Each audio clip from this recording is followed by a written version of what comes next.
शेतकरी मित्रांनो नमस्कार. माझं नाव अक्षय, तुम्ही बघता ॲग्रो फार्मा.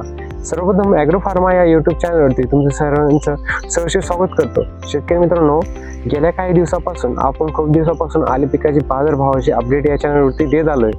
त्यासोबतच शेतकरी मित्रांनो, काही तांत्रिक अडचणीमुळे आपण आले पिकाची बाजारभावाची अपडेट ही देऊ शकलो नव्हतो. त्यासाठी दिलगिरी व्यक्त करतो आणि सोबतच शेतकरी मित्रांनो, आजचे काही आले पिकाचे जे काही बाजारभाव आहेत तर त्याविषयी आपण या व्हिडिओमध्ये चर्चा करणार आहोत. तर त्यासोबतच शेतकरी मित्रांनो, बऱ्याचशा भागामध्ये आपल्याला कमी भाव बघायला मिळतोय आणि काही भागामध्ये आपल्याला चांगला आले पिकाचे दरही चांगले बघायला मिळत आहे.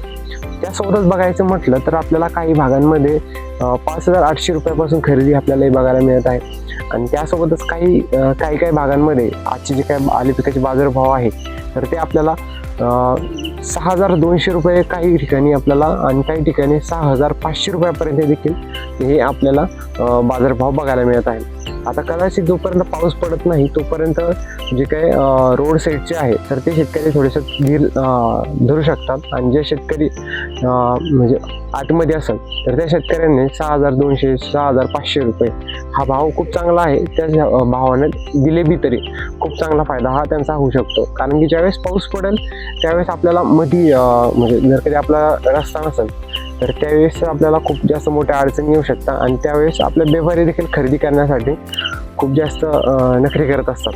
त्यामुळे जर कधी तुमचं रोड साईडला असेल तर तुम्ही 1-2 दिवस थांबू शकता आणि शक्यतो आता जास्त दिवस न थांबलेलं चांगलीच गोष्ट आहे. कारण की आता आपले आले उगायला लागून गेलेले आहेत. त्यामुळे ज्या शेतकऱ्यांना ठेवायचं असेल त्यांनी योग्य ती माती ही लावणं गरजेचं आहे. त्यासोबत चांगलं पाणीचं व्यवस्थापन करणं गरजेचं आहे. त्यासोबत शेतकरी मित्रांनो, तुमच्या भागामध्ये आले पिकाचे बाजारभाव काय चालू आहे हे कमेंटमध्ये मात्र नक्कीच सांगा आणि शेती संबंधित असे नवीन व्हिडिओ बघण्यासाठी ॲग्रो फार्मा या यूट्यूब चॅनलला सबस्क्राईब मात्र नक्कीच करा, जेणेकरून काय होईल शेती संबंधित असे नवीन व्हिडिओ तुमच्यापर्यंत वेळेत नक्कीच पोहोचू शकेल. धन्यवाद.